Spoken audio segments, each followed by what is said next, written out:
Au mois de juin, on peut planter jusqu'à une quinzaine de différents légumes pour étirer la saison des récoltes et en manger le plus longtemps possible.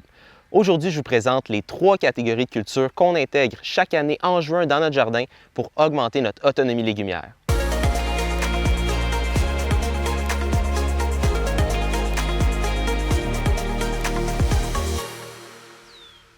Bonjour et bienvenue dans notre jardin potager en ce début du mois de juin. Je m'appelle Danny, je suis formateur ici à l'Académie potagère et c'est un moment qui est extrêmement excitant pour nous à cette période-ci de l'année parce que tout est en croissance vraiment fulgurante et puis ça me permet de vous présenter les 3 catégories de cultures qu'on plante durant tout le mois de juin et donc en étant à l'avance, vous allez être capable de même vous préparer et de vous assurer qu'il va peut-être avoir de l'espace pour intégrer une plus grande diversité de légumes et ainsi allonger votre période de récolte plutôt que d'avoir tout qui est prêt en même temps, de devoir tout récolter et ensuite de n'avoir plus de légumes au potager. Et notre mission ici à l'Académie potagère, c'est de vous aider à cultiver mieux, à récolter plus et à intégrer davantage de bons légumes de saison dans vos assiettes. C'est un petit peu la nature de l'origine de tous nos efforts et de tout notre travail. Et donc, si vous appréciez nos capsules comme ça, qui sont gratuites, bien, ça nous aide vraiment si vous vous abonnez à notre chaîne. Ça nous fait bien plaisir aussi de lire vos commentaires et de savoir que la saison se passe bien chez vous. Et même si vous avez des défis, n'hésitez pas à les exprimer en commentaire. Je me lance tout de suite dans la première catégorie. La première catégorie au mois de juin, c'est une catégorie qui est assez... je ne vais pas vous surprendre, je ne vais surprendre personne, mais c'est les cultures qui ne tolèrent pas du tout les gels, qui même redoutent les nuits froides. Et ce sont des cultures qui sont davantage tropicales. Et donc, ce sont les tomates, poivrons, aubergines, cerises de terre, les concombres, les melons, les courges, les courgettes. C'est probablement la catégorie la plus populaire de culture dans le jardin potager. Et règle générale, la plupart des années au Québec, il faut faire preuve. En fait, moi, je vous invite toujours à faire preuve de patience et d'adopter une posture un peu plus conservatrice que risquée. Parce que la plupart des années, il va y avoir un gel dans la grande majorité des régions vers la fin mai, vers le début juin, et ces cultures-là ne peuvent tout simplement pas le supporter. Alors qu'au début juin, tout d'un coup, eh bien, ces risques-là sont derrière nous. Les cultures, on peut les planter, elles vont bien se développer, elles ne vont pas souffrir ou être stressées par des nuits froides. Parce que ce qu'il faut savoir, c'est que lorsqu'on plante on va dire ici, j'ai des poivrons, je suis en train de planter des poivrons. Si je les avais plantés la semaine dernière, eh bien, ce week-end, on a eu des nuits très fraîches. On a eu du 3 degrés, 4 degrés. Les autres années, ça aurait été un gel, en fait, à cette période-ci de l'année. Et donc, si je les avais déjà plantés, les nuits à 3-4 degrés, ça n'aurait pas tué mes poivrons.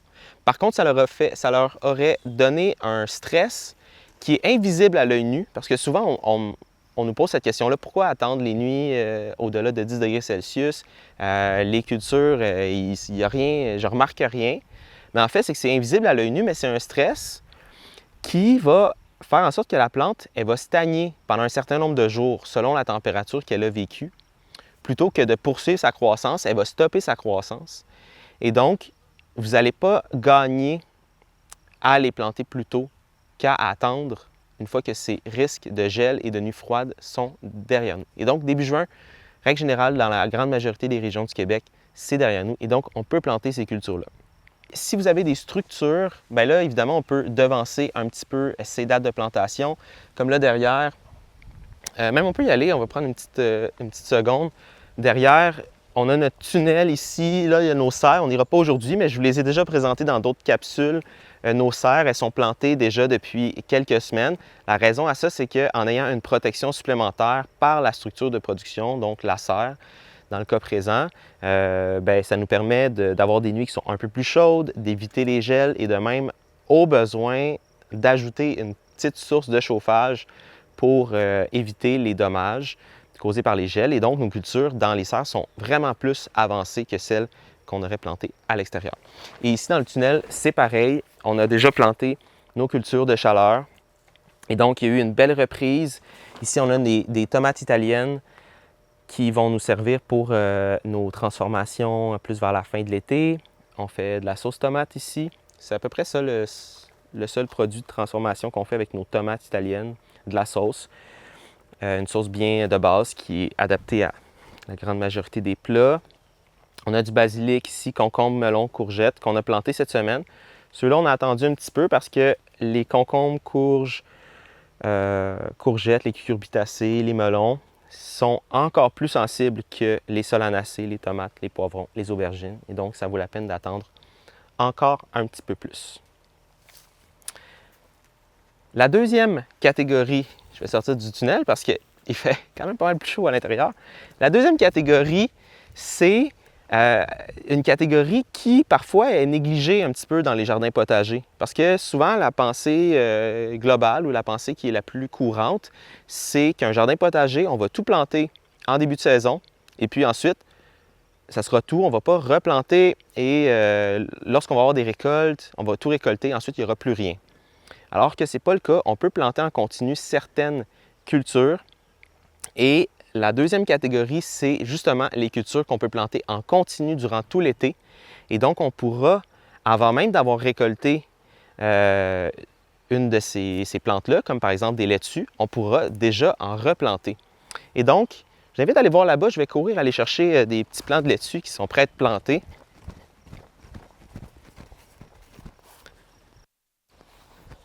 Il y a plusieurs exemples à ça, des cultures qui peuvent être replantées au fil de la saison pour étaler les récoltes. Puis là-dedans, il y a les laitues, les carottes, les betteraves, la coriandre, l'aneth, les fenouils, les oignons verts. Il y a plein de cultures qu'on peut replanter. Et la laitue, pour moi, c'est le meilleur exemple.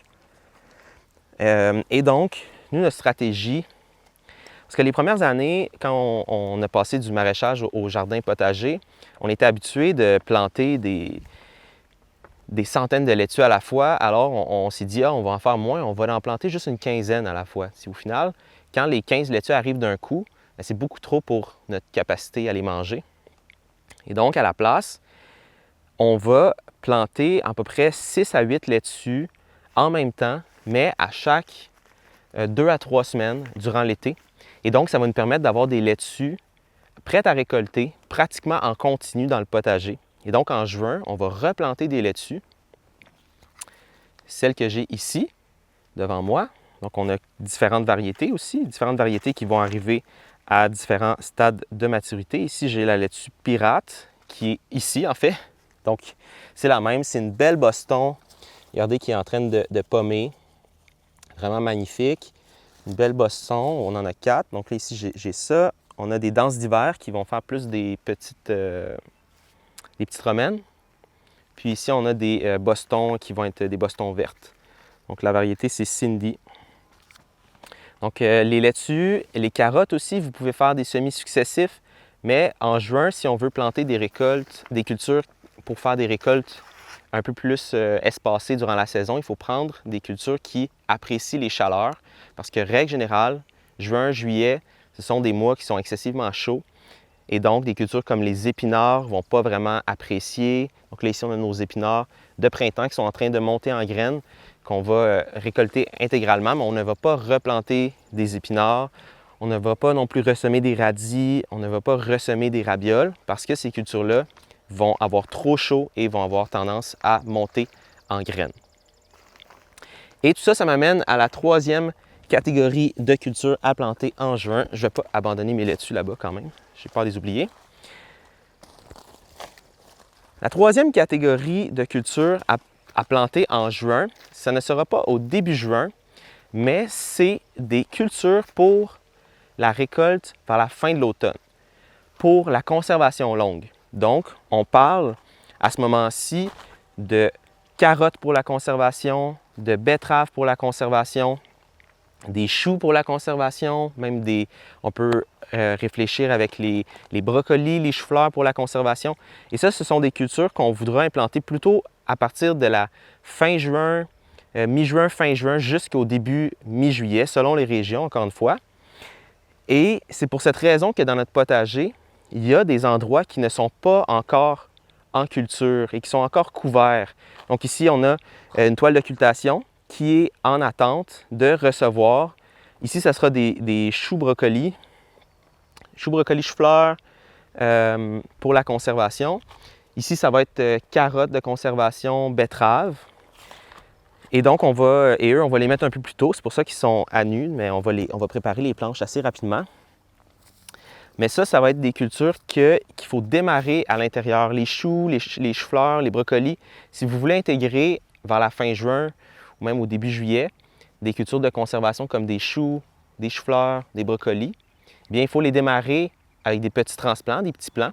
Et c'est le moment tout approprié en juin pour les démarrer à l'intérieur de la maison, sous vos lampes ou même si vous avez une serre, ça peut être dans les serres.